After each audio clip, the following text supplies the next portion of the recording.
for Monday, August 15th, 2022. We have in attendance with us the following city officials. Mayor Canton, County Darrell Perry. Good evening.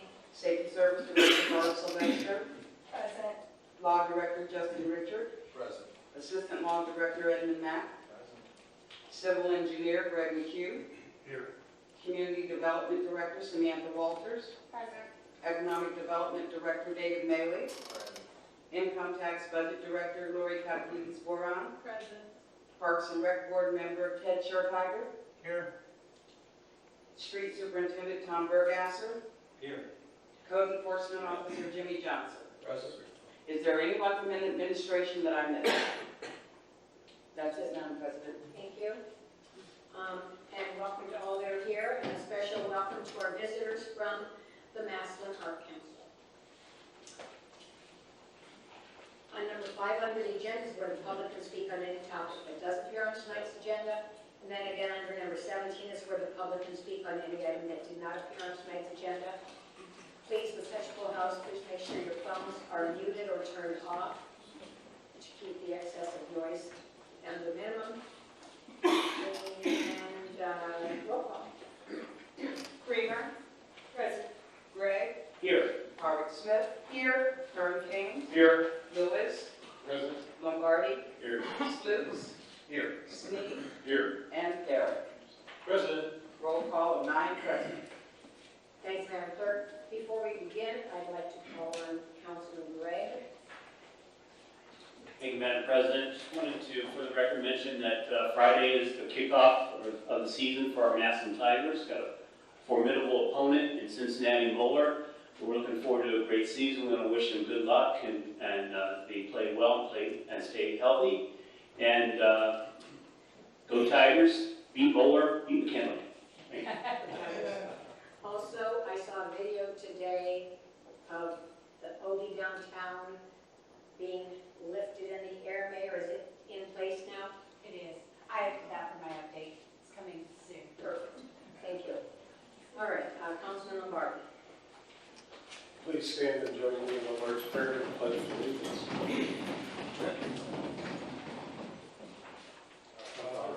Lord in heaven, hallowed be thy name. Thy kingdom come, thy will be done, on earth as it is in heaven. Give us this day our daily bread, and forgive us our trespasses, as we forgive those who trespass against us. And lead us not into temptation, but deliver us from evil. For thine is the kingdom, and the power, and glory, forever. Amen.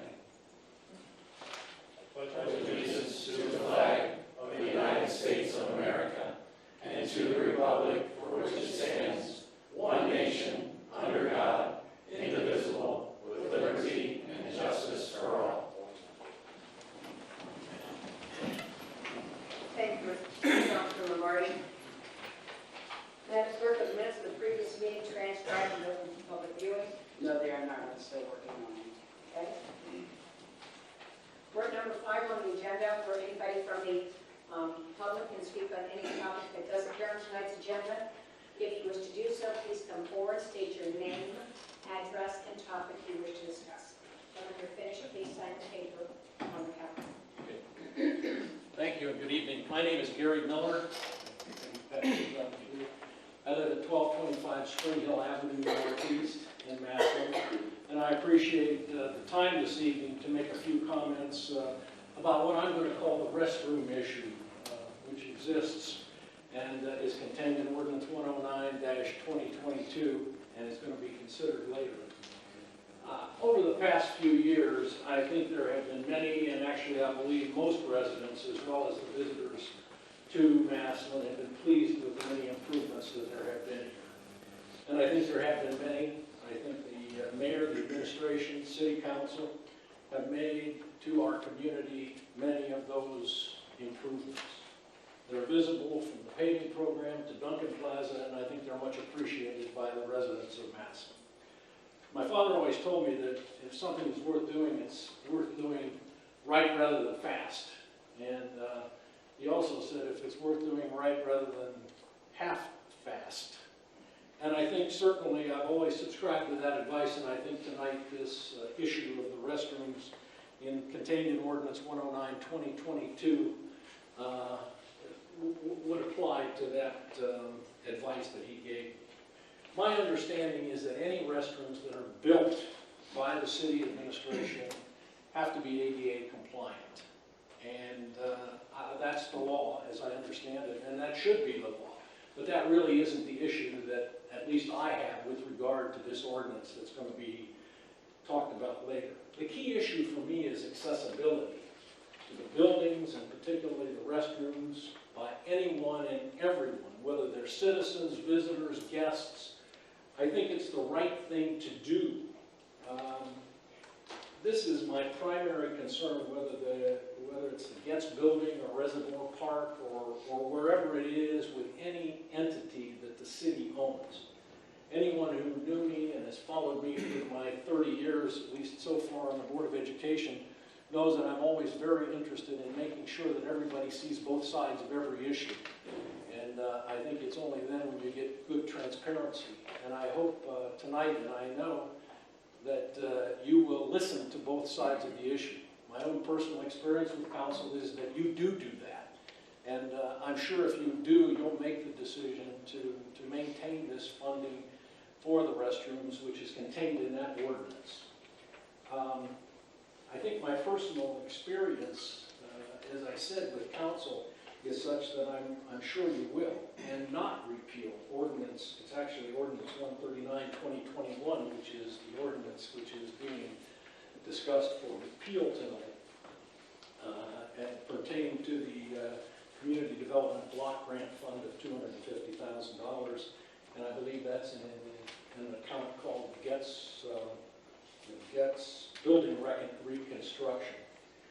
In closing, during my career over the years, I've had the opportunity to give many speeches around the world in many different countries on many different subjects. And my wife always told me as I left the house, whenever she knew I was going to give a speech, to say, look, you've got to give a disclaimer that says you're not always right, but you're never in doubt when you talk. And tonight when I left, she made an interesting comment to me. She said, tonight you're right, and make sure you don't sound like there's any doubt. So thank you very much for listening. I hope you'll listen to both sides of the story and certainly make certain that we do have those restrooms. I have I am on now the Planning Committee, the Fair Housing Committee, the Historical Preservation Committee. We meet in the Getz building on virtually all of those committees, and I think it's very important that we have those restrooms available for our residents, our visitors, and our guests. Thank you. Thank you, Mr. Miller. Is there anyone else that would like to come forward? Please state your name, address, and topic you wish to discuss. Hello, my name is Rick White. I live at 448 Riverview Street in Canal, Ohio. I'm here to talk about the restroom situation also. I had the pleasure of being a Special Olympic coach for 22 years, and after that I was able to start Community Connections, an adult-based service program in Canal. The first thing they said when I said, how many bathrooms do you need? And I said, whenever you think you have enough, find a place for another one, because you're going to need it. Right now, there are 57 million people with disabilities in the United States. These people, not only do they need to come to these businesses, but they need to be able to get there. There's 71, let's see, by the year 2030, there'll be 71.5 million baby boomers out there, and I'm one of them that's going to need these services. So we're going to compound that. So these people need to be able to get out into these facilities and use the restrooms for dignity, if nothing else. The other thing is, excuse me just a second, get my thoughts together. We need to talk to the businesses. It's an expense to make that happen, but they need to understand that there are tax credits out there of $5,000 that will help them get that. E-commerce has grown, tremendously right now, and that is with the website to tell people how to get on those websites so that they don't lose those businesses. With all that money that's out there, there's e-marketers projected that retail e-commerce sales will double from $450 billion in 2017 to $970 billion by the year 2023. That's either going to make or break these small businesses. And I know I spend a lot of time in Massillon. You do so much good for the city and for the people here. And I'm asking you to take a really good look at this and be the city that is the example for other cities that are going to need the same services. If they don't know they need it now, they will in just a few years. So I thank you for your time, and again, I hope you listen to both sides of the story. Thank you. Thank you, Rick. Anyone else?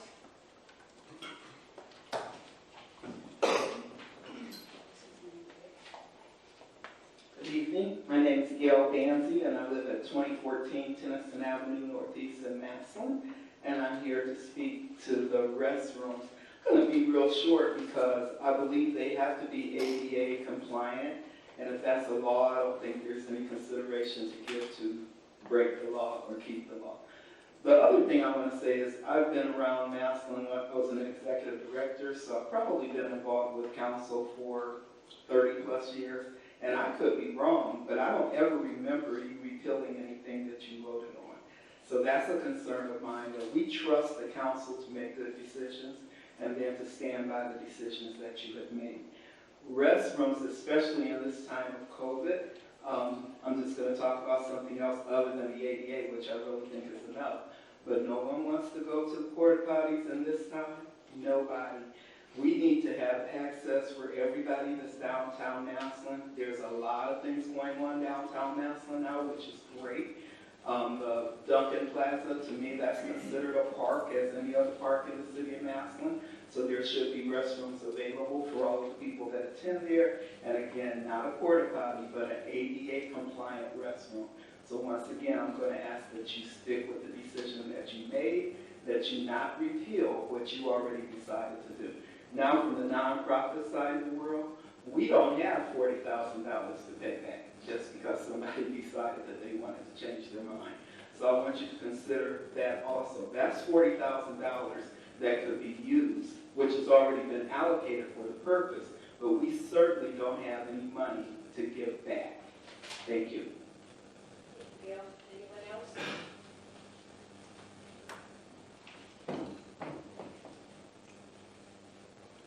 Good evening.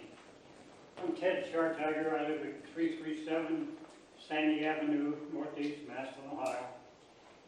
And I just want to say that I agree with everything the lady that spoke before me said, so I'll keep it short.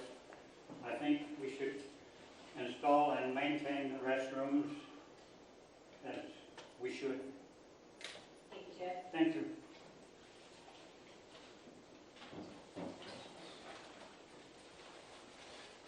Is this a tag team duo? Yes. Trio? There's a lot of us here. We're here to represent the Massillon Community Arts Council. We're a newly found nonprofit going for a 501c3. And your name? Benjamin Myers, 1018 4th Street, Northeast, Massillon, Ohio, 44646.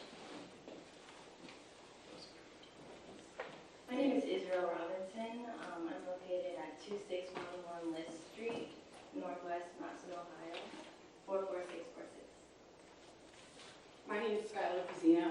My address is 325 Knoll Avenue, Massillon, Ohio, 44646. My name is Nick Nana. My address is 505 Harvard Avenue, Northeast, Massillon, Ohio. My name is Aaron Roby. I live on 8264 Trapehagen Street, Northeast, Massillon, Ohio. Hi, I'm short. I'm Megan Wonder. I'm at 1209 Tremont Southeast. Massillon? Us as an organization would like to be able to hold events in Duncan Plaza utilizing the new facility we have there. The only problem is if we were to do events after hours, that the museum is closed, this building is closed, we have other downtown businesses closed. We don't have access to easy access to restrooms that are clean and so if we wanted to hold events such as our annual chalk walk that we're going to be doing, which helps with bringing the kids out of the houses that are newly lived in after school hours. They don't have that restroom to go to during the chalk walk, or if we want to do film festival in the Duncan Plaza, there's no restrooms after the shop hours. So just to add to what you were saying, we're basically here to help the community in any way bring more creativity to Massillon. More entertainment. We want to be a place that people can go to pretty much say, hey, we had an idea for Massillon, we want to see some more creativity, blah, blah, blah, things like that. So since this is our first year, we're still developing, we're still getting things going. But for the following year, we want to get a whole calendar developed so that way we know what's going on for the city, the community knows what's going on. And Duncan Plaza really is a phenomenal space to do a lot of cool things. But we don't have the restrooms to, when you post something, you want to be able to feed them, entertain them, and make sure everyone's able to go to the restroom. We just had an event, we were part of the Fun Fest last week, and there was a woman changing her baby's diaper on her hood, and the baby was a boy, so we all know what that means. And she was apologizing, and it's just super exposing, and they mentioned, she had mentioned, just after COVID, nobody wants to be doing certain things anymore. So we all agree that it would be wonderful to see the restrooms be put in place. Thank you. Benjamin, Israel, Skylar, Nick, Aaron, and Megan. Thank you. All of you, would you please sign them?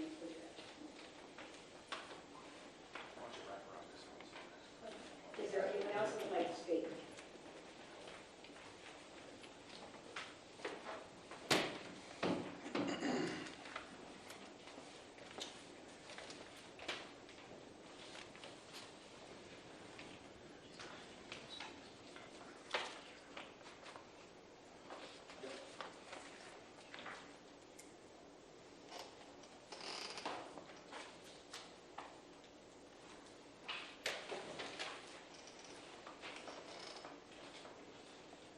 Is it okay?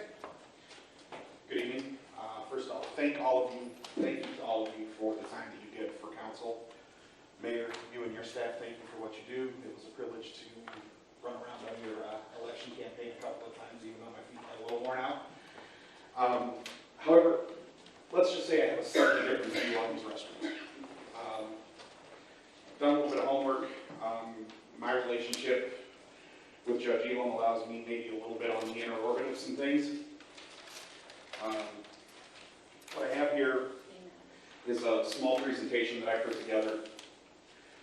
And looking at the plans, the additional proposal was to be in the guest building, where there was to be an interior wall that needed to be taken down in order to accommodate the size of the restroom they wanted. That plan was scrapped. I'm glad that plan was scrapped due to the fact that the interior walls and the robustness of that building, I think, would have presented some unforeseen challenges.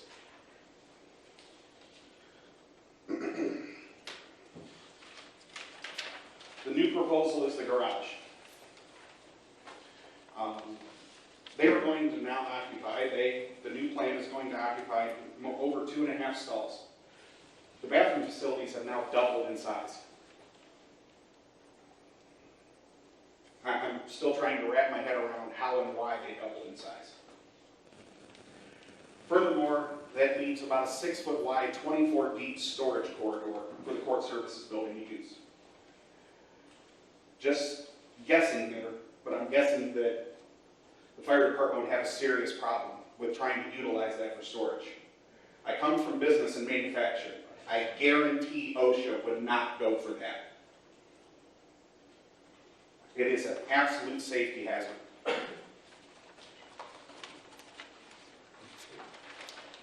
Third page. Part of this plan also includes a new walkway between the Getz building and the courthouse. Quick little .gov search of OSHA requirements for ADA compliance. 36-inch wide walkway, can be wider, but minimum is 36 inches. That walkway meets that. The slope on the walkway is 1 foot over 20 feet drop. My non-calibrated measurement was a 9-inch drop over 50 feet. My question is why are we spending money in places we don't need to? I'm not saying we don't need the bathroom.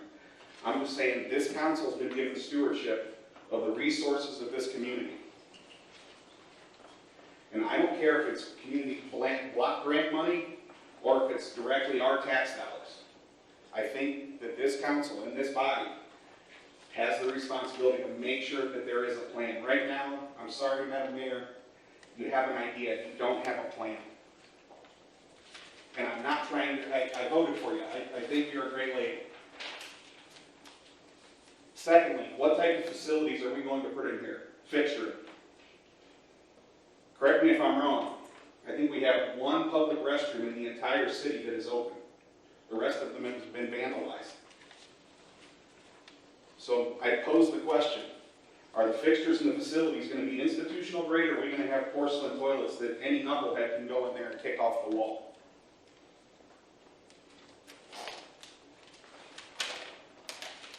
The next page, just fundamental questions. And as a council, I would hope these questions are asked at some point. Do we need a $250,000 bathroom? What is the weekly cleaning and annual maintenance costs? Sorry, these are business questions I would ask, or that the owner of my company would ask me if I wanted to spend $250,000 on a piece of equipment or an upgrade to his building. As I said, most of our public restrooms, I think, are closed due to vandalism. If we just amortize the year one cost of this bathroom, assuming approximately 15 events, and we say there's 100 flushes in these said bathrooms, that's $166 a flush in year one, when there's probably going to be zero maintenance other than cleaning charges. Why did the facility size double? Fair question. Why is there a new walkway? Sorry, I think it's a fair question. Where, this is community block money. Can it be spread around? Can there be bathrooms around the community that can be upgraded, that can be open? And lastly, this is the most frustrating part. There's now an internal debate between the executive and the judicial branch of this community. And our community resources are being gobbled up with this. Got a fundamental problem with that one, folks. Next slide, please. What is the real need? Initially, Duncan Plaza was built and built without facilities. Was that an oversight? Was it a plan? Was this the long-term plan? We had the first proposition of interior facility. Second proposition of the garage area, which is now consuming the entire thing. And now the arguments turn to ADA compliance. The goalpost seems to keep moving. Sorry, folks. That's problematic.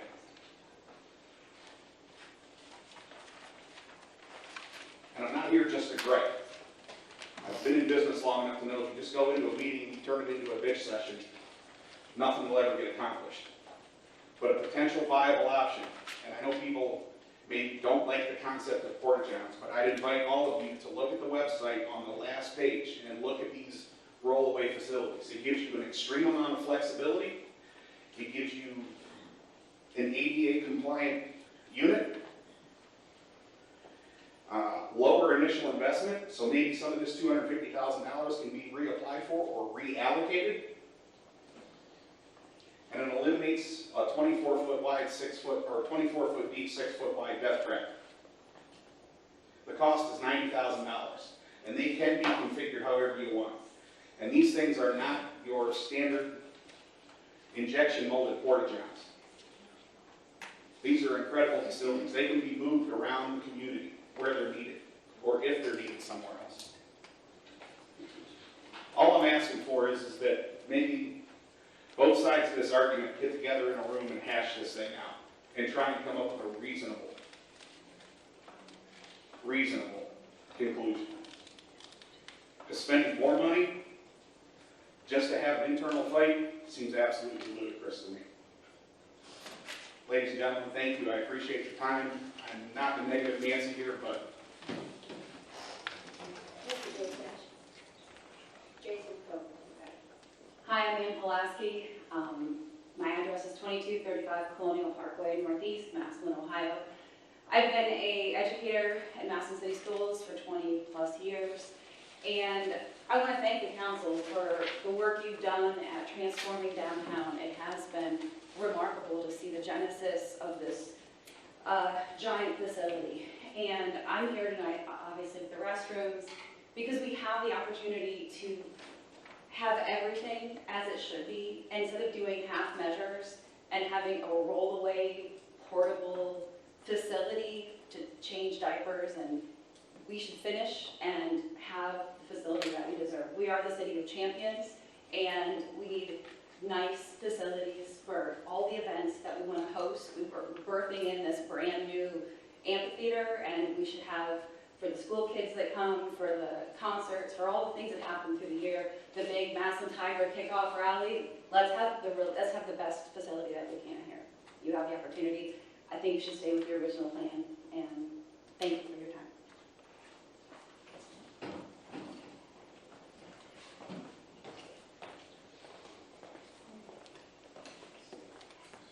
Good evening, Tom Burgester, 4388 Golden Eagle Road, Northwest, Massillon, 44646. I'm an Ohio certified fire inspector, and I can assure you that the death traps that the previous person suggested would happen would be in full compliance with the Ohio Fire Code. Thank you.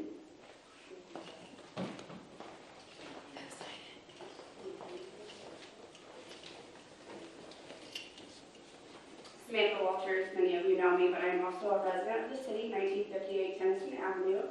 And I can tell you that some of the information Jury's provided, unfortunately, is inaccurate, and I just want to make sure that it's clear to council. A rollaway restroom trailer is not an eligible use of CDBG funding.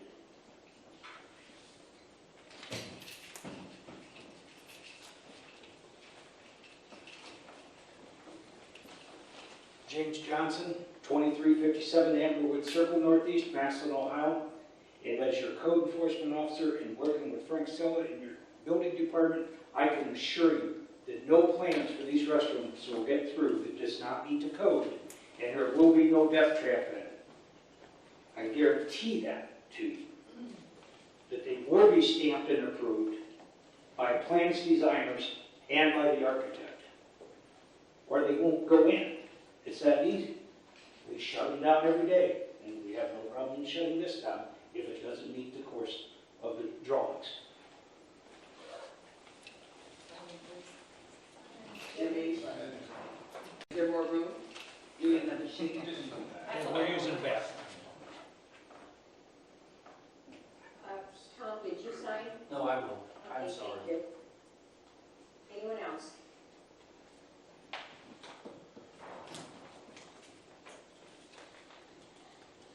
Hi, Hannah Bernworth, live at 2609 Fallen Oak Circle, Northeast, Massillon, Ohio.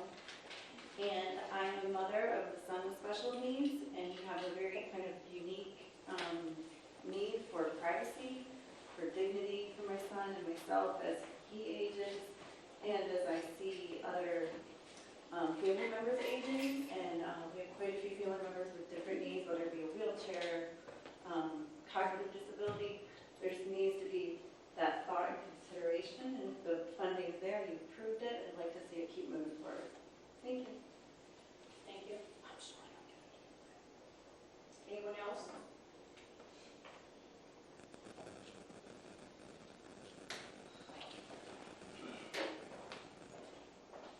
Seeing none?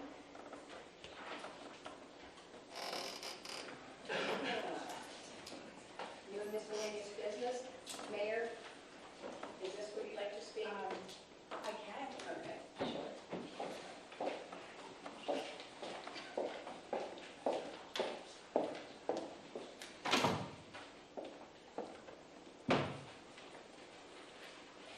Sorry if I rained on your day, Debbie.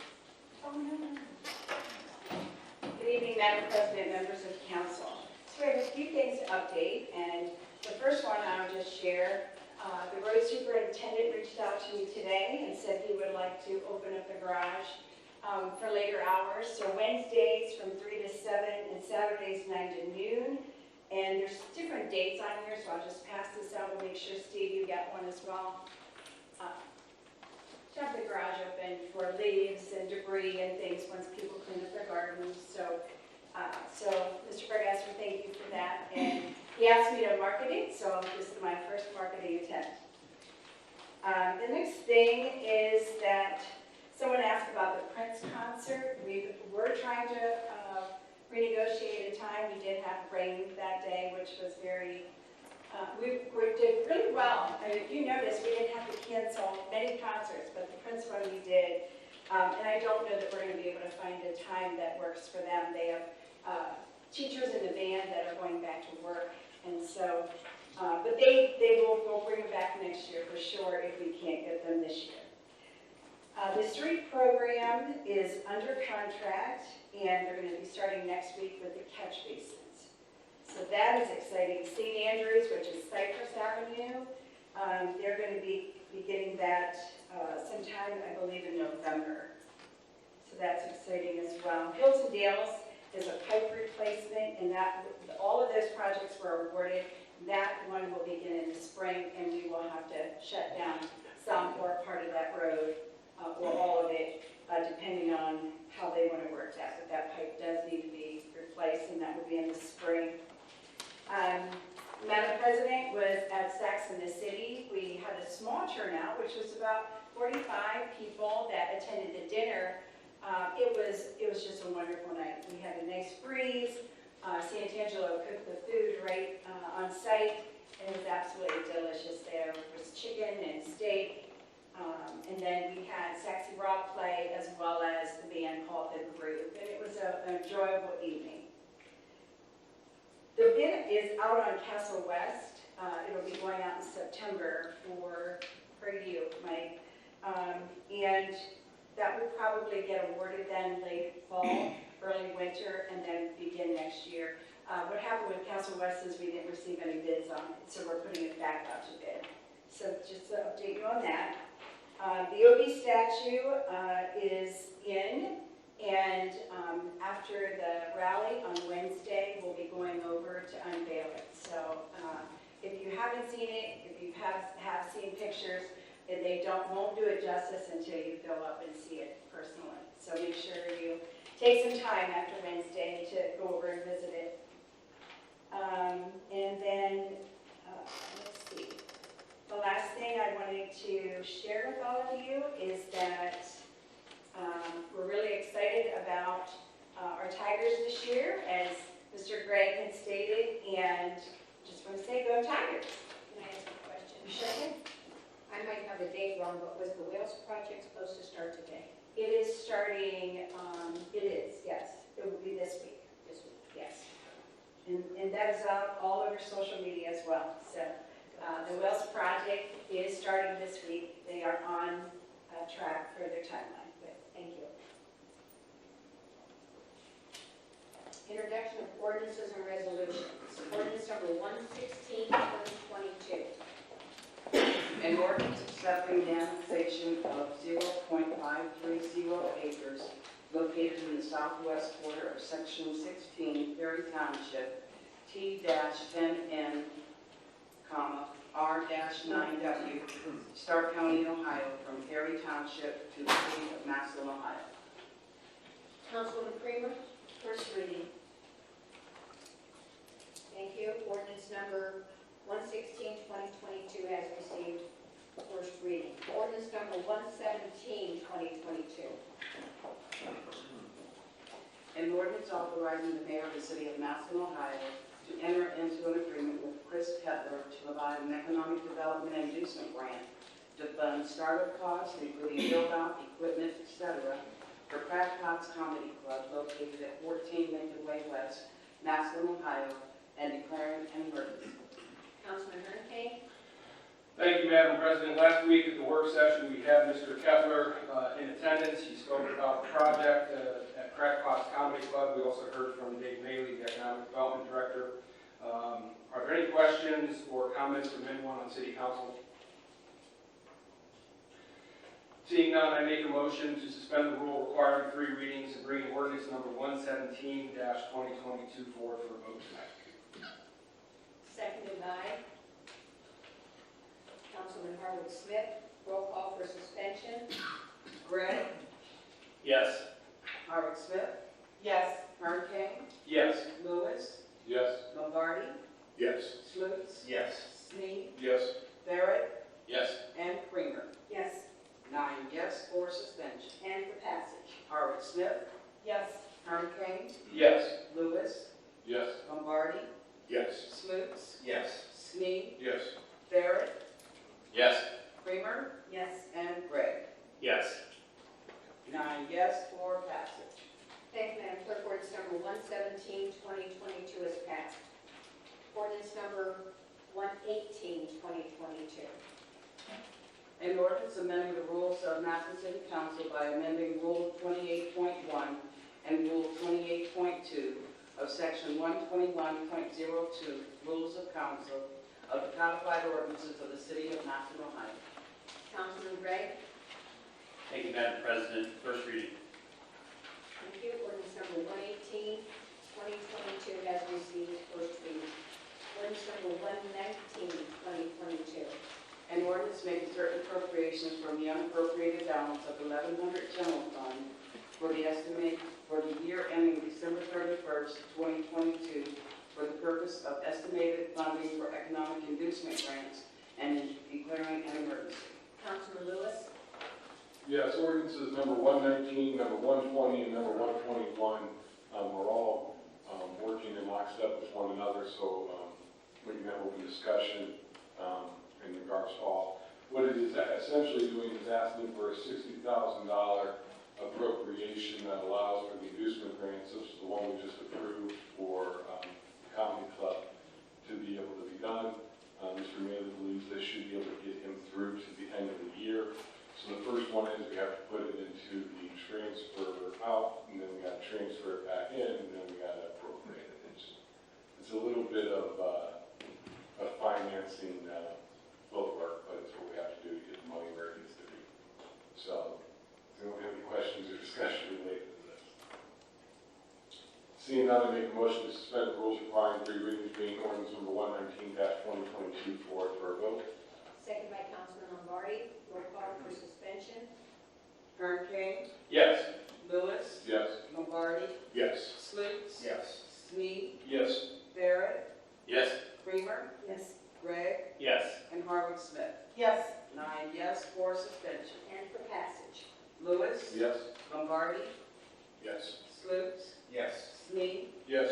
Barrett, Yes. Creamer, Yes. Gregg, Yes. Harwood Smith, Yes. and Herb King. Yes. 9 yes for passage.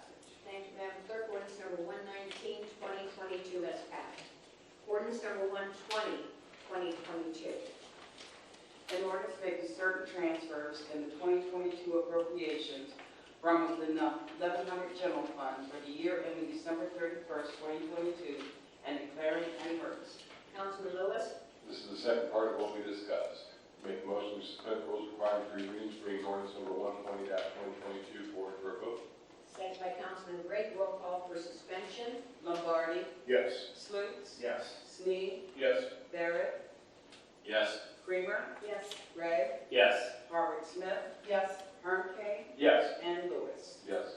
9 yes for suspension. And for passage. Slutes, Yes. Snead, Yes. Barrett, Yes. Creamer, Yes. Gregg, Yes. Harwood Smith, Yes. Herb King, Yes. Lewis, Yes. and Lombardi. Yes. 9 yes for passage. Thank you, Madam Clerk. Ordinance number 120-2022 has passed. Ordinance number 121-2022. An ordinance making certain appropriations from the unappropriated balance of the 1237 Economic Development Fund for the year ending December 31st, 2022, and declaring an emergency. Councilman Lewis. The final step to get the $60,000 appropriated in the Economic Development Fund. I make a motion that we suspend the rules requiring 3 readings, bring ordinance number 121-2022 forward for a vote. Second by Councilman Lombardi. Roll call for suspension. Snead, Yes. Barrett, Yes. Creamer, Yes. Gregg, Yes. Harwood Smith, Yes. Herb King, Yes. Lewis, Yes. Lombardi, Yes. and Slutes. Yes. 9 yes for suspension. And for passage. Barrett, Yes. Creamer, Yes. Gregg, Yes. Harvard Smith, Yes. Harden Kane, Yes. Lewis, Yes. Lombardi, Yes. Slutes, Yes. and Snead. Yes. 9 yes for passage. Thank you, Madam Clerk. Ordinance number 121, 2022 has passed. Ordinance number 122, 2022. An ordinance making certain appropriations from the unappropriated balance of the 1235 Community Health Services Fund for the year ending December 31st, 2022, and declaring an emergency. Councilman Lewis? Yes, this is a appropriation of $26,000 to Make sure the action's tight. In the back.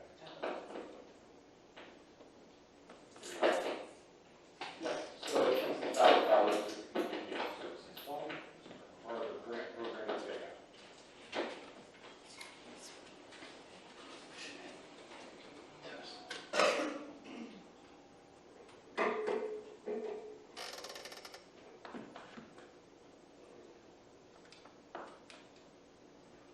So as I was saying, as part of the $26,000 appropriation from grant expenses related to personnel costs at the health department, it is part of the grant monies they have received. Is there any questions or discussion this evening? Seeing none, make a motion to suspend the rules requiring to read ordinance number 122-2022 for a vote. Second by Councilman Gregg. Roll call for suspension. Kramer, Yes. Gregg, Yes. Harvard Smith, Yes. Harden Kane, Yes. Lewis, Yes. Lombardi, Yes. Slutes, Yes. Snead, Yes. and Barrett. Yes. 9 yes for suspension. And for passage. Gregg, Yes. Harvard Smith, Yes. Harden Kane, Yes. Lewis, Yes. Lombardi, Yes. Slutes, Yes. Snead, Yes. Barrett, Yes. and Kramer. Yes. 9 yes for passage. Thank you, Madam Clerk. Ordinance number 122, 2022 has passed. Ordinance number 123, 2022. An ordinance making certain appropriations from the 1100 general fund for the year ending December 31st, 2022, for the purpose of the sponsorship program and declaring an emergency. Councilman Lewis? This is a $750 appropriation related to the memorial banners that are hanging in downtown Massillon. As people pay into the program to have a banner created, we are just simply appropriating the money as an accounting measure. Are there any questions or discussion? Seeing none, I make a motion to suspend the rules requiring 3 readings, reading ordinance number 123-2022 forward for a vote. Second by Councilman Lombardi. Roll call for suspension. Harvard Smith, Yes. Harden Kane, Yes. Lewis, Yes. Lombardi, Yes. Slutes, Yes. Snead, Yes. Barrett, Yes. Kramer, Yes. and Gregg. Yes. 9 yes for suspension. And for passage. Harden Kane, Yes. Lewis, Yes. Lombardi, Yes. Slutes, Yes. Snead, Yes. Barrett, Yes. Kramer, Yes. Gregg, Yes. and Harvard Smith. Yes. 9 yes for passage. Thank you, Madam Clerk. Ordinance number 123, 2022 is passed. Ordinance number 124, 2022. An ordinance making certain appropriation from the unappropriated balance of the 1212 Summer Concert Series Fund for the year ending December 31st, 2022, and declaring an emergency. Councilman Lewis? Yes, it's an appropriation of $9,166 for our summer concert series. Again, we are this is a pass-through process for accounting purposes. These monies are raised and then placed into city coffers and then later be expended in support of programming. Are there any questions or discussion this evening? Seeing none, I make a motion to suspend the rules requiring 3 readings, reading ordinance number 124-2022 for a vote. Second by Councilman Gregg. Roll call for suspension. Lewis, Yes. Lombardi, Yes. Slutes, Yes. Snead, Yes. Barrett, Yes. Kramer, Yes. Gregg, Yes. Harvard Smith, Yes. and Harden Kane. Yes. 9 yes for suspension. And for passage. Lombardi, Yes. Slutes, Yes. Snead, Yes. Barrett, Yes. Kramer, Yes. Gregg, Yes. Harvard Smith, Yes. Harden Kane, Yes. and Lewis. Yes. 9 yes for passage. Thank you, Madam Clerk. Ordinance ordinance number 124, 2022 has passed. Ordinance number 125, 2022. An ordinance making certain appropriations from the unappropriated balance of the 1201 street construction M&R fund for the year ending December 31st, 2022. Councilman Lewis.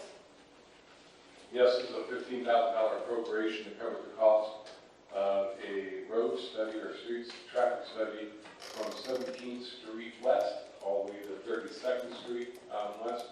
As we expand westward in the city of Massillon and with the new school being placed out there, we find this necessary in order to make sure we are having the proper infrastructure to support such improvements. Are there any questions or discussion this evening?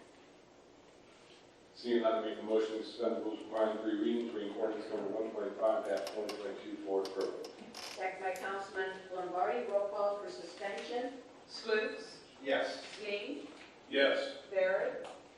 Yes. Stringer. Yes. Gray. Yes. Harvey Smith. Yes. Kern King. Yes. Lewis. Yes. And Lombardi. Yes. 9 yes for suspension. And for passage. Sneed. Yes. Barrett. Yes. Stringer. Yes. Gray. Yes. Harvey Smith. Yes. Kern King. Yes. Lewis. Yes. Lombardi. Yes. And Sluse. Yes. 9 yes for passage. Thank you, Madam Clerk. Ordinance number 125, 2022 has passed. Madam Clerk, is there any unfinished business? No, there is not. Are there any petitions and general communications? Yes, we have a request for a stock exchange of a liquor license for Social Hospitality Group, LLC, doing business as Social and Porches, located at 824 Lincoln Way East, Massillon, Ohio, 44646. Permit class is D5 and is located in Ward 1. Councilman Lombardi, did you receive the information? Yes, I did. Thank you. And we also have a request for a transfer of a liquor license from M&S Bar and Grill, LLC, located at 62 Erie Street South, first floor only, Massillon, Ohio, 44646, to Starway Lounge, LLC, located at 45-49 Lincoln Way East, Massillon, Ohio, 44646. Permit classes are D1, D2, D3, and D3A, and is located in Ward 2. Councilman Garrett, did you receive the information? Yes, I did. Thank you. Madam Clerk, are there any bills, accounts, and claims? Yes, ma'am. We have a bill in the amount of $1,402.68, which is payable to the repository for the publication of our May and June ordinances and our public hearing, which was scheduled tonight. We also have a bill in the amount of $127 payable to U.S. Bank equipment for our August payment for our copier. Councilman Lewis, Make a motion to pay the bills. second by Councilman Gregg. Roll call.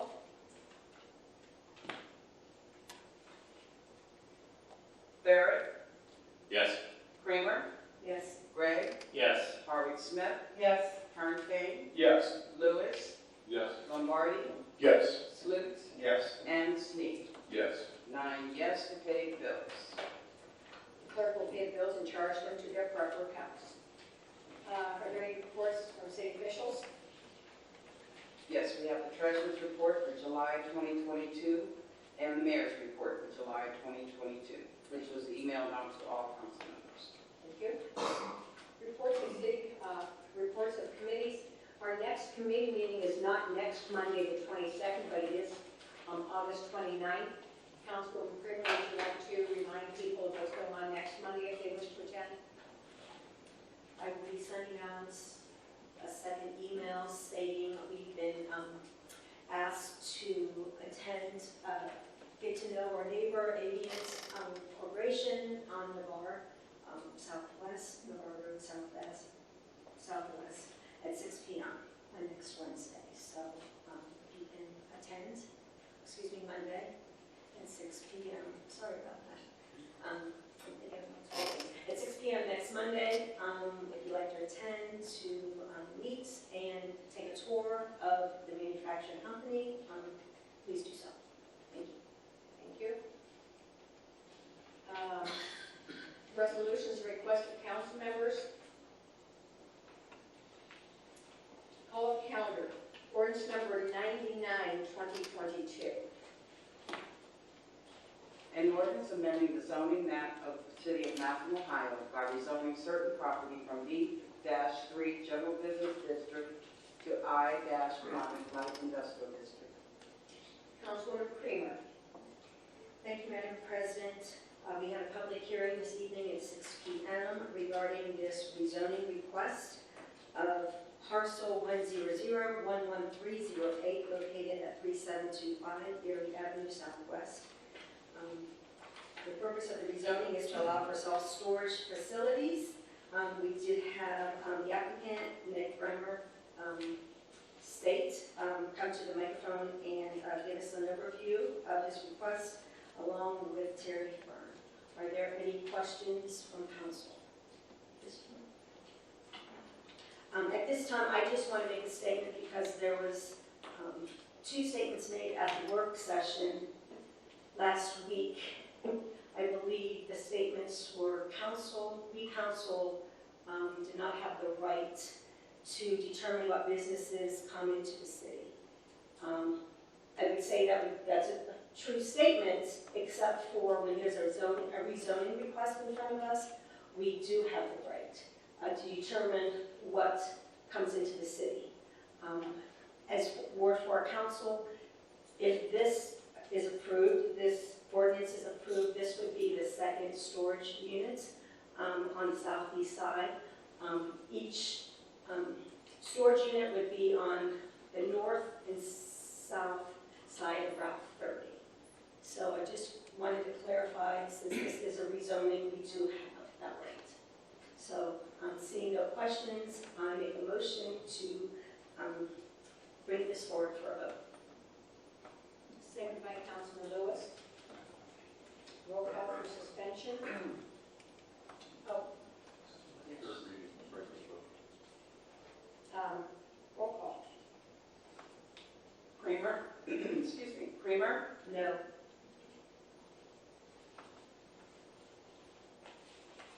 Gregg? Yes.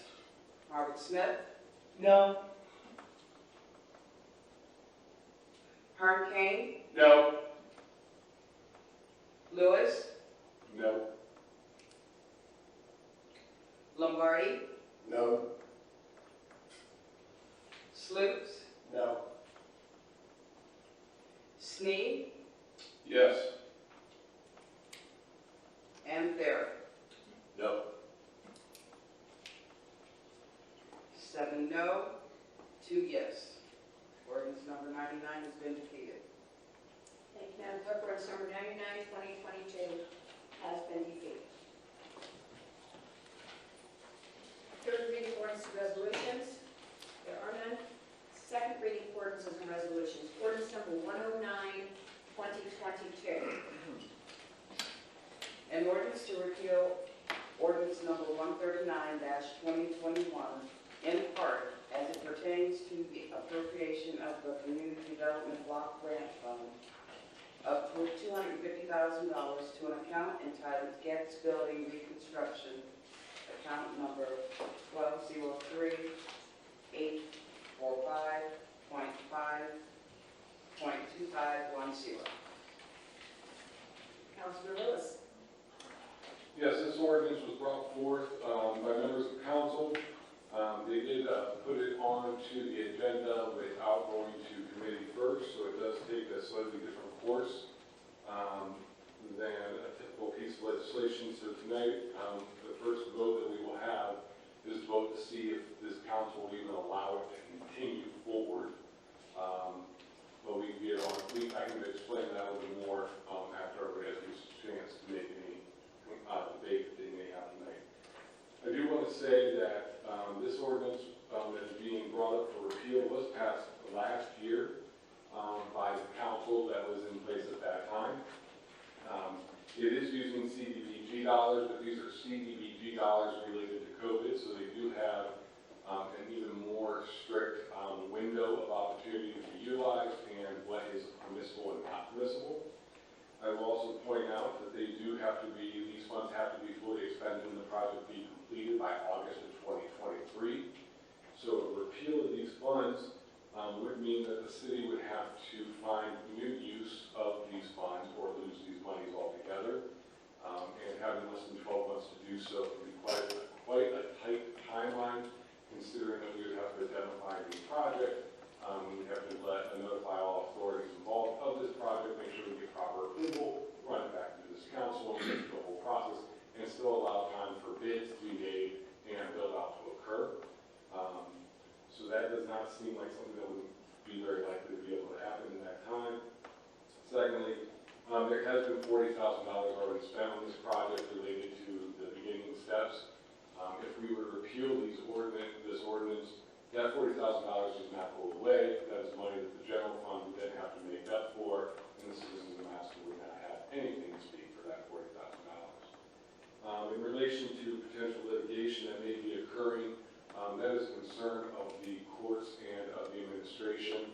The city council can be aware of it, but to make a decision based off of the fact that one member of one branch may decide to sue another member of another branch, quite basically be responsible. That is an internal fight. If they decide they need to take it to that level, council is not making that decision.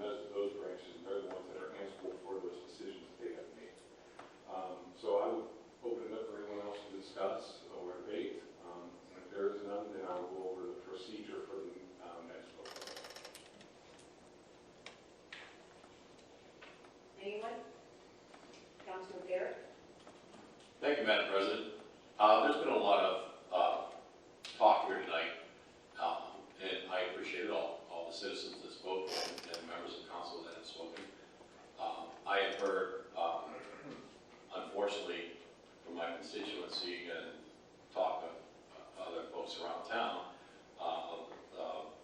against what they termed a gross appropriation of this kind of money for bathroom facilities. I understand there is a need. We do have ADA compliant facilities right inside the police station lobby, but to put them around the back there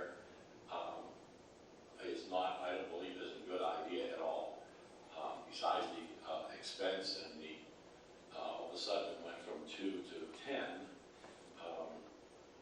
and again, the expenses greatly outweigh, I believe, what we would get. And I would be on record as opposing the appropriation to that end. And I think we can make much better use of the facility, much better use of the funds. And thank you. Councilman Lombardi? Thank you, President Dyksnick. I was just wondering if we could have somebody from administration come forward and just refocus the scope of the project for us. Thank you, Mr. Minister.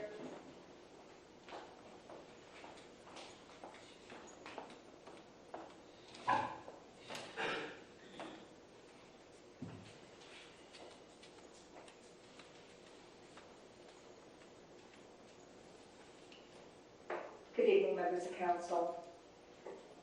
Yes, if you want me to refocus, just kind of go over the plans, what we've laid out, if you... It just seems like the project, what we're hearing and what's being discussed here in council are restrooms. The project has a much larger scope to it, and as far as making the entire building ADA compliant. It's more than just a restroom issue. And I'd like you to please, reiterate what those different things are that we have to do to make our Getz building user-friendly to everybody. Yes, sir, I can do that. And if you recall, in the meeting of May the 16th, I did hand out the drawings, as well as I did put a overview scope of the work, and I also put the listing of what the building does need to become compliant. So do you want me to pass these out again? You want these again, or do you all have them? That's up to you.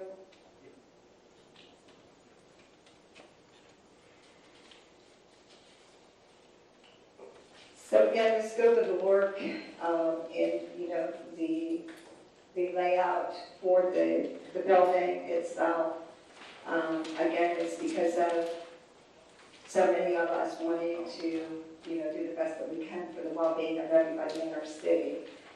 So as we did have some persons refer to this evening, we do use that building for our own public meetings that we have. We also know that the courts uses it for some of their agencies as well. So we're wanting to make it definitely compliant. I can just go over a few things with you even while you're referring to the drawing, just a few references and some points that I can give to you. The city was allocated out of that community development block grant a total of $558,334. It is a federal grant fund, and it's put in place in accordance with the coronavirus protection to prevent, prepare for, and respond to coronavirus. And that $250,000 that was allocated to bring the Getz building up into compliance is approximately 45% of that actual federal funding. As of today's date, we've incurred $39,767 in cost for the planning, the design, and all of the redesigns. If funding for this project is repealed, the city will need to appropriate this amount of money back to the general fund to repay HUD, as Councilman Lewis updated everybody. The additional costs have been incurred for bidding and advertising. Advertising began publishing in the Independent on July 20th, as that update was given to council members by Law Director Richard on July the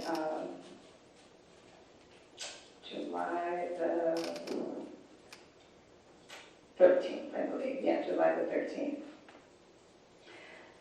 So when we talk about if the plan would be or could even be amended, and we would have to try to meet all of the deadlines, as Councilman Lewis said, we'd have to write an amended plan, we'd have to have a citizens comment period, city council presentation and approval, and HUD then has 45 days to review and approve or deny the plan.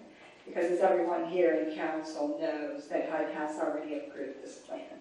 It has been approved by the HUD dollars, by those who, again, review all of our plans and give us the approval or denial.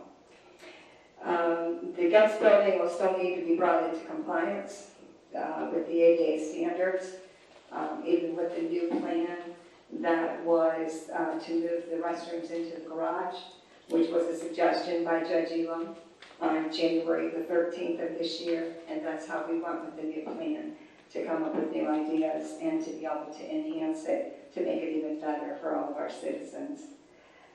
In the packet that was previously provided to you, to council by Law Director Richard on July, I see now my notes, it's July the 11th, not the 13th. July the 11th, there's a written opinion from architect John Picard stating that the Getz building is currently not compliant with the ADA requirements.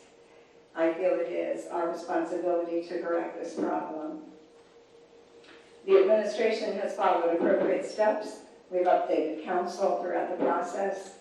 We want to accommodate everyone, especially our taxpayers and the public using the plaza and the Getz building. As previously stated by our law director, the administration is acting well within the scope of their authority. We've acted in good faith. We've worked diligently to accommodate all parties. Each time the plans and drawings have been amended, the city incurs additional costs. The current plan is the final plan that's being submitted for bidding. Just to go over again, as I started out in the beginning, when I came up here, the groups that meet in the Getz building include Civil Service Commission, our Fair Housing Board, our Planning Commission, our Historic Preservation Commission, and at the last Historic Preservation Committee, I was in attendance as well, and we had over a dozen people from the public in attendance, and that included representatives from 4 new businesses. Initially, a few council members expressed concern with the number of facilities, and they wanted us to increase it to have more facilities there. Again, as our city grows and as our city wants to accommodate people. And that's how the new design was constructed again with council members' suggestions. We took this all under consideration. We worked with the judges to come up with a new plan to using the existing garage.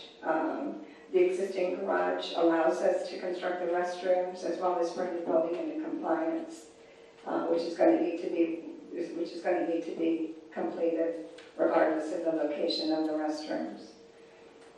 And I just want to say to council, and I know all of your positions because you do work diligently and have made a commitment to all of our residents, but you know, it's really heartfully felt for me when I see, for instance, at the end of the school year, we get a call in our office that they're going to bring down 4 busloads of 3rd graders from the Massillon school system. And they wanted them to have a picnic on the plaza. And, you know, that really warms our hearts to see this. You know, this is our future. And, you know, the students are able to come here and to be here. And yes, there is an ADA compliant restroom in the police department lobby, but there's only 1 stall in each of those. It is compliant for that building, it is there, but again, for our elementary students, I think that, you know, we are a better group, that we can make better accommodations for them. As well as our residents, many of our residents in the senior living facilities. I know Dan Berry called and wanted special parking downtown. They brought one of their buses down. They had 10 residents in their bus and their staff, and they came. They sent the city a very nice thank you note and said how nice it was to be able to be there, have special parking, and to enjoy an evening out that some of them really don't have the means to be able to get out. So, you know, that also really can, you know, warm our hearts to see the happiness that we can bring to others. The Massillon Arts Council uses the plaza. I think you heard from all of them. Also, other events this summer, we had the ice cream social, which, you know, was well received as well. We had a 3-day live Shakespeare performance on the stage, which was received very well. We did also hear from the person, Sammy K. Smith, who organized all of that she was concerned because there weren't restrooms here easily accessible to their people. We had Saxon City Friday night, which you did hear that, and also the annual Fun Fest Saturday. You know, it was very well attended. Liz Gessner did an amazing job with that. She had double the exhibitors this year. There were many families here. Our police did a great job with their exhibit. It was well attended. Also, our fire department did a great job with theirs. Our housing department had an exhibit there. The art council was here. The Boys and Girls Club. There were a lot of people here. And I just feel when we have so many of these events, we are a better city than to just have to have Porta Johns. Also, Wednesday is going to be our kickoff rally. I feel we're going to have a lot of people in attendance for that. And again, even for something like that, you know, we don't have Porta Johns for that. We don't rent them for that. But again, it would be nice to be able to have the public restrooms for them. And again, we'll be doing the Christmas light up this year. The Saturday evening car shows that got started by Jeff Heicher. He's had a great attendance with that. People really love to come downtown for those car shows. And again, there's just a lot of events that I really feel we have, you know, a need for that. And one other note I had made, but I think you did have that update as well, that Samantha Walters did make that inquiry, and restroom trailers would not be an eligible use of CDBG COVID funds. So I truly feel that, you know, this is a great asset for our city. And, you know, as I said, you know, I gave updates to council in April, also in May, and we really just wanted to listen to everyone. And I appreciate the gentleman that was here this evening and said that, you know, basically, he did a better way of summarizing it. I'll summarize it, but he stated, you know, you can really never have enough restrooms. And again, these are going to be restrooms to accommodate everybody. We will put the baby changing tables in there, as you can see those on the drawings that you have there. If there's any other questions that you have, I'll be happy to answer them. And again, I just want to make sure, because if you do want to have, you do want to ask some of the technical questions, we can have those answered by John Picard. Greg McHugh is here as well, so they're both very knowledgeable on those. Because again, this evening, I just want to make sure that you have all of the correct information. Councilman Snead. Thank you, Madam President. Again, I'd like to express my thanks for all the citizens showing up as well. We too are involved, my family, with special needs, so I do understand the need. However, I spoke with Mr. Maley earlier in regards to a question about the differential cost between the bathroom and making the building ADA compliant. Do we have a dollar figure on that? A dollar figure on the total amount that's going to be The differential cost between the bathrooms and making the rest of the building ADA. In the rest of the building, yes, the total for the rest of the items that are on your list there is $21,200. And that was also given, that figure was also given to council at the last meeting, or the last update I gave. $21,200 is the cost, estimated cost right now, until we get the bids back, of course. And then the rest will be going to the bathroom? That's correct. And I guess therein lies my issue. So that's $239,000 for a bathroom. That includes all of the work that needs to be done. Whose committee, this is your committee, Craig McHugh is waving his hand. Sorry, can I just make a comment? President. I'll just stop here. I'm sorry, point of order. Mr. Snead, I would think that technically he was called on by her, not Mr. Snead. Mr. Snead. I'll yield to Mr. McHugh. Thank you. I appreciate it. Thank you. I just want to make a comment that the $250,000 that was allocated, we already explained earlier. I think $40,000 of that was already for the design and the engineering costs. So it's somewhere around, was it $210,000 total? So subtract the $22,000, so the remaining is for the restrooms. I just want to clarify that. Thank you. That's been brought to my attention by many constituents, and I don't have an answer for them. That's why I'm asking these questions. And maybe I missed it in previous council meetings, but that still seems like a very high dollar figure for some bathrooms, where we may have other viable options. That's all. Councilman Greenkey. Thank you, Madam President. I agree with Mr. Snead. The $22,000 that it's going to cost to bring the guest building into ADA compliance is less than 10% of the total dollar amount we're talking about. And I think we need to be real with people on what this issue is about. And in my mind, it's about bathrooms for public events. I don't think there's anybody in this room that would not support any type of expenditure to get any public facility into ADA compliance. I think this whole argument, I think that has been used as a mask to get us to support an expenditure, a very expensive expenditure, for public restrooms that are probably going to be used about 35 times a year.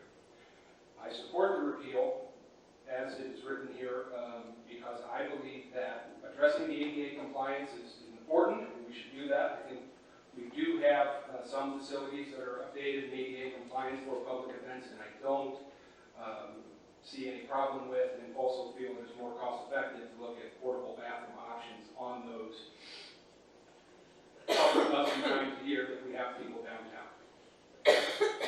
Thank you. Councilman Lombardi. Thank you, President Eisner. Mrs. Sylvester, and I understand, however, that if we don't do bathrooms in the garage, then we do have to do something with the interior bathroom that is in the guest building. And that was one of the problems we were having originally. We had to remove a concrete block wall. And could you elaborate on that and what the costs were compared to what we're to putting them in the attached garage? Yes, so that was the original plan, because again, we do have to bring to meet the code, we do have to address the restroom as well. So that was the original plan, and a member of council the members of council who were on the council at that time will recall that we did have a plan put together. We were charged for the expenditure of all of that. We had the plan put together. I had met a number of times with both judges, and both judges did sign off. I have a letter signed off from both of them, but they did have a listing of like 11 items they wanted us to address along with that, which was our plan B back at that time. So we did address all of those and, addressed all of the issues at that time. And you are correct, there was a wall there that would have to be moved. Because again, in order to be compliant, you have to have the size there. You have to have the size of the restroom. So there was a wall that would have to be moved. So it was originally approved by the judges. And then on, as I said, on January the 13th, Judge Elam said that he was not in agreement with the plan. He did not want the wall to be moved. And that was the meeting when he suggested using the garage on July the 13th. So yes, we do have to have ADA compliant restrooms in that building. If it's going to be used by the courts for anything, we use it, as I said, I listed our public meetings. So yes, that is correct. Councilman Hurricane? Thank you, Madam President. Mr. Sylvester, I'm glad you did mention the public meeting with the Historic Preservation Commission that had 12 people. There's 10 stalls in here. I don't know any building regulation or ADA code that said that there shall be a stall per person.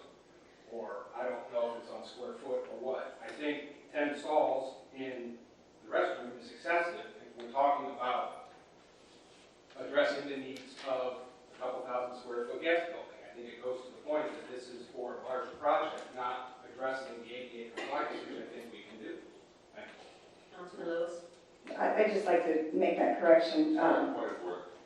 Sorry. Sorry.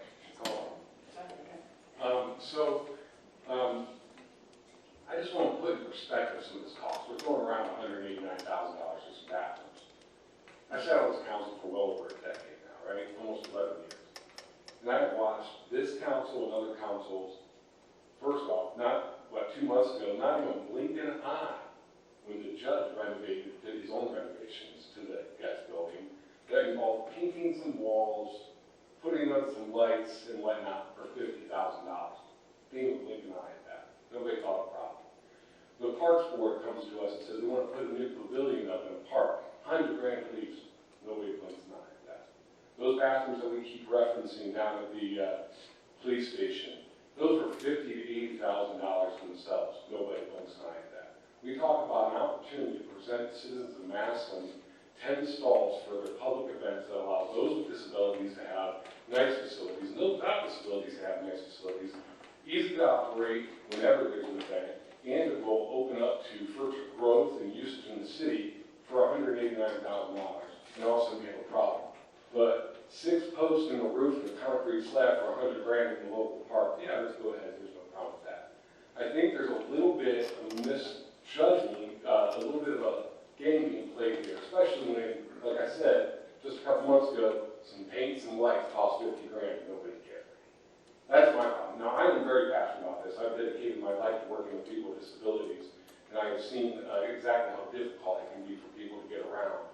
And I also agree with the comments speaking to an aging population. We already know that the city of Massillon is definitely well on its way to being a bedroom community, and as such, we will continue to have more and more people that have gait issues and abilities to get in and out of different areas. And these are citizens of Massillon who dedicated their lives to this city. And to say that we're not going to bother to spend some of their hard-earned tax dollars to make sure that they have good facilities in their future is kind of disappointing as well. A roll-up trailer is not an option to me. I mean, why would we do that? We have a multi-million-dollar facility downstairs, and we're going to service it with a $90,000 roll-up trailer. We're going to need 2 probably, because we're going to need one for the men and one for the women. So it's actually $180,000. So for the same cost, I get roll-up, or I can get permanent, well-maintained facilities that serve the citizens of Massillon. Makes no sense to me to go in the other direction. As far as the argument about 10 for a meeting of 12, come on, we know we don't need that many stalls for the one meeting. This is absolutely going to service the public, but it also needs to service the building itself and the meetings that they do have. The citizens of Massillon deserve it. We're already well on our way. This council approved it last year. This is a last-ditch effort to kill this project by some disgruntled people, and I think we should just move forward with it. Councilman Barrett? Thank you, President Dyson. Wow. That was a lot of rhetoric. Thank you very much. It's not just ADA compliancy we're talking about here. It's not just $180,000 for a handful of bathrooms. It's about doing things the right way. There was a chance to do that when the whole project was started. It wasn't even considered. Lack of forethought, whatever. As far as the rollouts, whatever we want to call them, portable bathrooms, the facilities are beautiful. They're usable anywhere in the city. We do have other functions that don't occur in Duncan Plaza that they could be used. They can be towed by a pickup truck. They easily maintained and stored. I think it's a waste of money. $90,000 is a little high on one. Some of them are a little less than that, and they're absolutely functional and usable anywhere in the city. Like I said, we do have other things. We do have a problem with vandalism in some of our facilities that end up being closed a lot. Something like this that's stored and maintained could be a much better idea. Thank you very much. Councilman Lombardi? I'd just like to speak to the roll-up bathrooms for a minute. If we install the roll-up bathrooms, it still does not make the building ADA compliant. And this is about ADA compliancy. I went down to look at the guest building myself. I had my cane, I was having some problems with my back, I am disabled. I could barely get the front door open. Mrs. Sylvester had to open the door for me.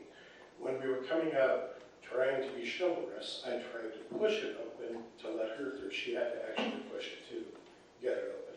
This building is not ADA compliant. It is not, and the thing is I have a brother who's in a wheelchair and I used to transport him everywhere. I would have one heck of a time getting him in and out of that bathroom. If he had to go to the bathroom, I would have to transfer him onto the toilet and transfer him off, taking away his dignity completely, okay? The restrooms have to be completely compliant, that these people can service themselves in the restroom and fully function within that restroom. Anyone else? Councilman Gray? Thank you, Madam President. Giving this issue a lot of thought. First of all, talking about the roll-up restrooms, the phrase lipstick on a pig comes to mind for me on that. I just don't think our city deserves roll-up porta-johns for our multi-million-dollar Duncan Plaza facility. It doesn't make sense to me. This is a proposal that was already approved. Now we're trying to take a step back. I don't think that makes sense to me either, especially if we're going to cost us $40,000 to do it, and also the possible loss of a $250,000 CDBG grant.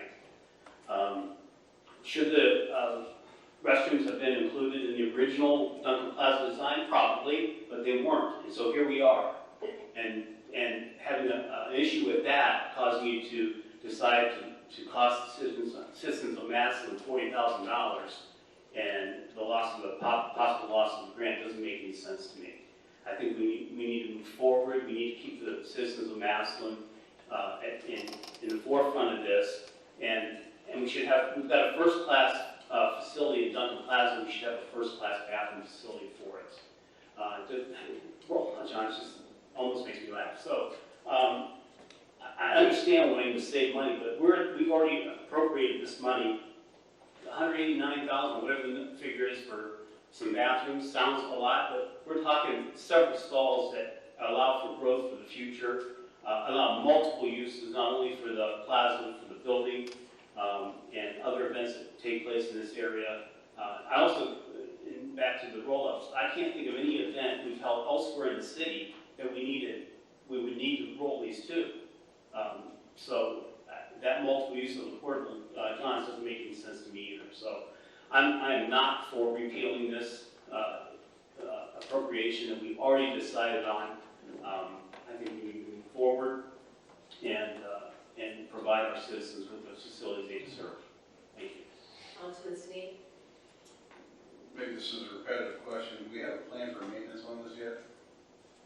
Yes, we do. And what is that plan? And the plan is, the Guts building is still a part of right here in our downtown administration and justice buildings. I have 2 full-time janitorial maintenance persons on staff. They do the maintenance and they do the janitorial work. And if you ask anyone in these buildings, they will tell you what a good job that both of them do for us. They also help us. They set up for Duncan Plaza downtown.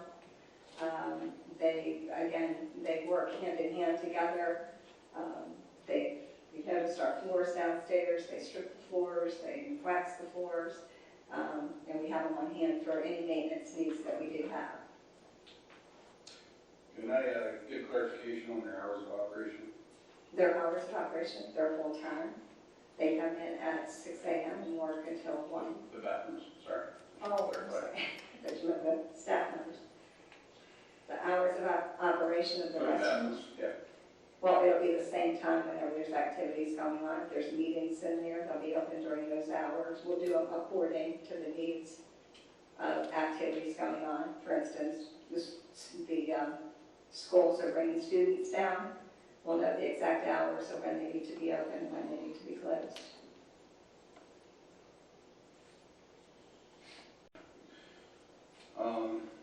My last comment, I just want to say, we're all copies in a hard place to rock on this. If you vote yes, it seems like, once again, we're throwing away money or spending too much money. If you vote no, it seems like you're sorry, I got that vote backwards, but it seems like you're against ADA compliance. So I just want everybody to understand in the public that this is not an easy decision for anybody.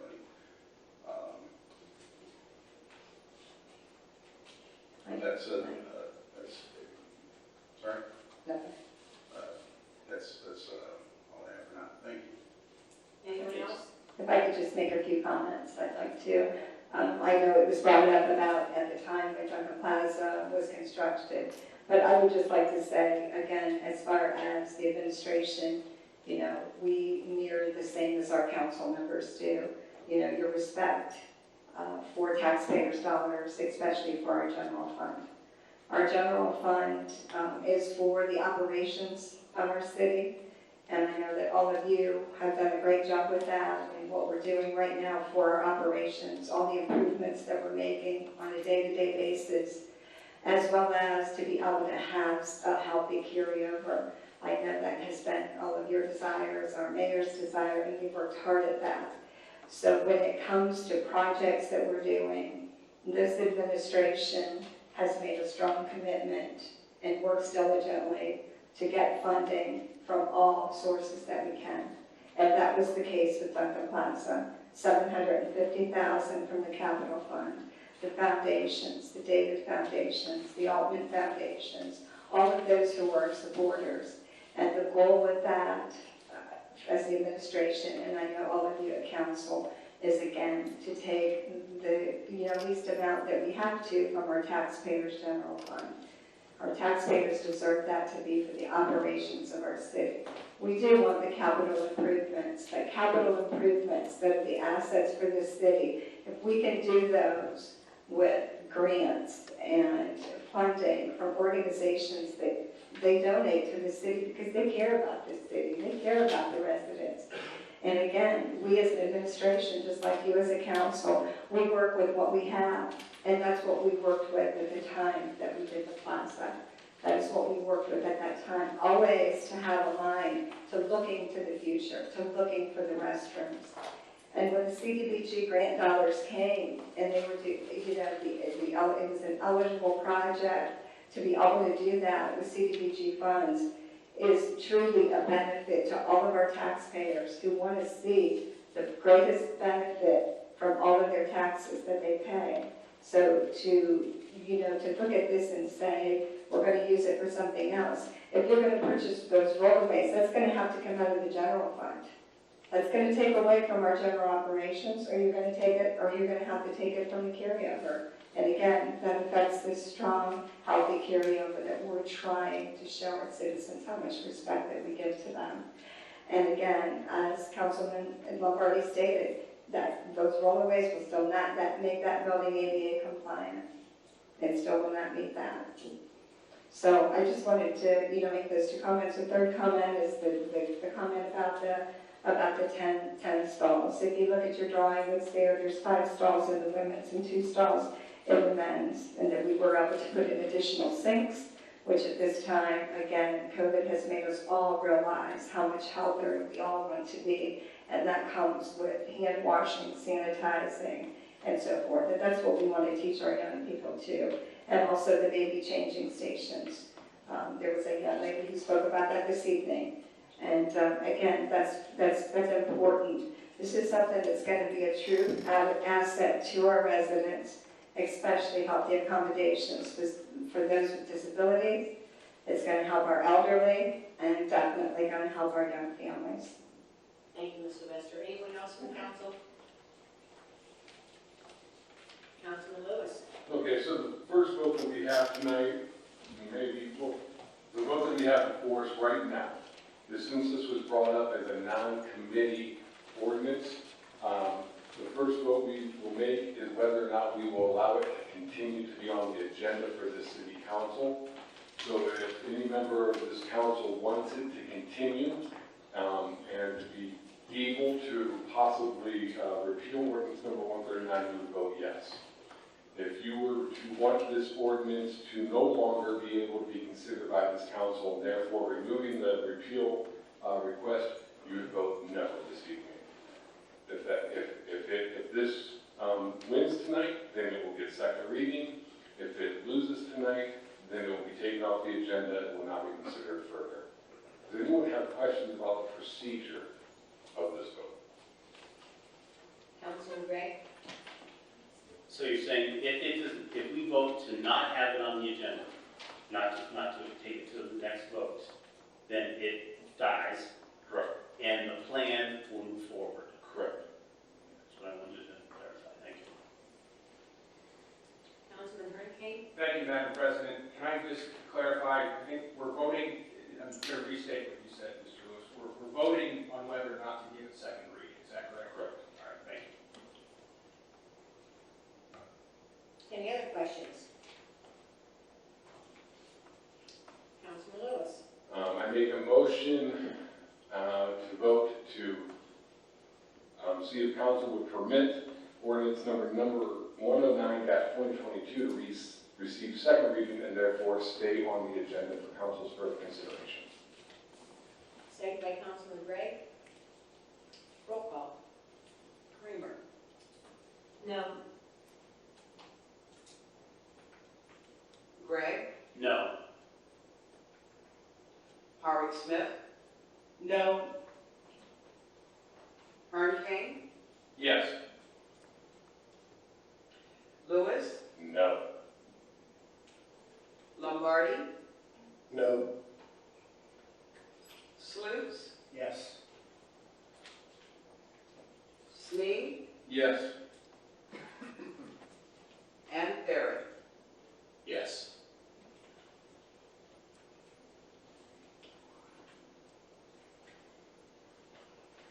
That would be 4 yes, 5 no, to keep ordinance number 109-2022 on the agenda for second reading. So, That means it will not be on the agenda for second reading next meeting. ordinance number 109-2022 will not be on the agenda. For second reading. Ordinance number 115-2022.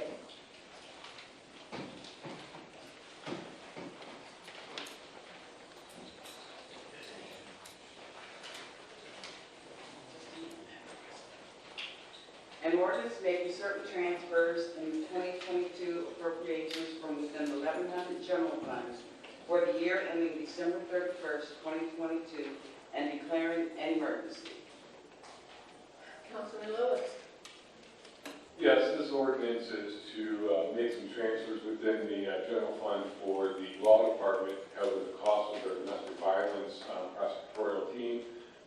There has been a rise in cases, and we have an extremely senior member of that team, and most of their funding is supported by the grant, but in this particular year, it is slightly exceeded the grant, and the law director is requesting additional funding. Are there any additional questions or discussion this evening?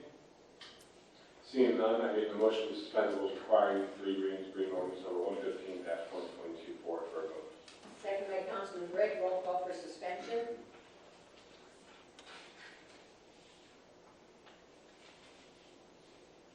Gregg, Yes. Howard Smith. Yes. Ern King, Yes. Lewis, Yes. Lombardi, Yes. Sloops, Yes. Snead, Yes. Barrett, Yes. and Creamer. Yes. 9 yes for suspension. And for passage. Howard Smith. Yes. Ern King, Yes. Lewis, Yes. Lombardi, Yes. Sloops, Yes. Snead, Yes. Barrett, Yes. Creamer, Yes. and Gregg. Yes. 9 yes for passage. Thank you, Madam Clerk. Ordinance number 115-2022 is passed. Resolution number 10-2022. A resolution reversing the decision of the Massillon Board of Zoning Appeals in the variance case number 2022-8. Councilwoman Creamer, second reading. Thank you. Resolution number 10-2022 has received second reading. We're at the place on the agenda where anyone from the audience can come forward and speak to any topic that did not appear on tonight's agenda. If you wish to do so, please come forward, state your name, address, and topic you wish to discuss. Any topic not on tonight's agenda. Gail Dancy, 2014 Tennyson Avenue, Northeast Massillon, Ohio. And I'm going to do this very quickly because I almost feel bad getting up. I don't know whose responsibility it is to check the people who are landlords for the city of Massillon, public landlords and business landlords, to make sure that they follow whoever has set the rules that they're supposed to follow before they lease their buildings. So I just would like for somebody to get back to me to let me know if this is a council concern, because we are now involved with landlords, and I'm not going to call names, but a specific landlord who owns several properties in the city of Massillon, and who for at least the last 30 years has been a horrible landlord. And so I think that somebody needs to address him following the rules or not being a landlord, because now he's getting ready to cost money to an organization that's doing a great job in this city because of his lack of whatever. So if someone can just let me know who I need to complain to, and I know you've already figured out over the past 30 years that I don't have any problem doing that. So would someone please let me know at your earliest convenience who I should complain to? Thank you. Thank you.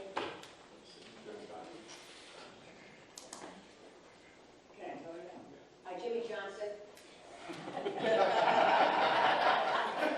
Is there anyone else? Is that hard to figure out? All complaints go to Jimmy. Jim. Oh. Yeah, not a question answer. All right. Anyone else from the public that would like to speak on any topic that did not appear on tonight's agenda?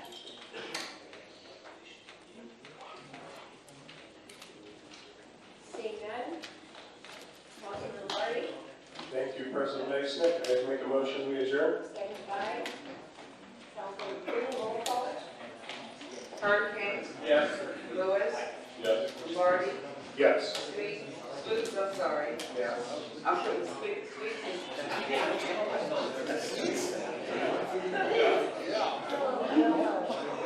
Did you say Dennis? I'm sorry. Yes. Snead, Yes. Barrett, Yes. Creamer, Yes. Gregg, Yes. Howard Smith. Yes. 9 yes to adjourn. Meeting adjourned. See you all Monday night.